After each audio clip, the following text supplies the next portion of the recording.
Hi viewers, இப்போ நீங்கள் பார்த்தீங்கன்னா ஈவினிங் 7 o'clock. க்ளவுட்ஸ் பார்த்தீங்கன்னா மழை வர்றதுக்கு முன்னாடி ரொம்ப அழகாக இருக்குது. அதுதான் ஒரு வீடியோ எடுக்கலான்னு காமிக்கிறேன். ஃபுல்லாக பிளாக் கலரில் இருக்குது. அப்படியே காட்டுறேன் பாருங்கள்.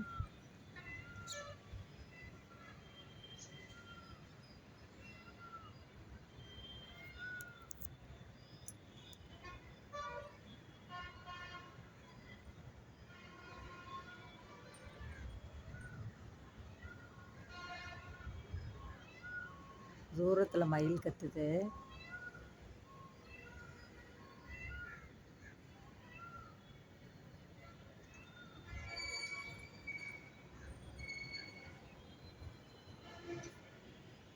இந்த இடத்துல பாருங்க, மேகம் நல்லா கருப்பு கலரில் இருக்குது. பார்க்கவே ரொம்ப அழகாக இருக்குது.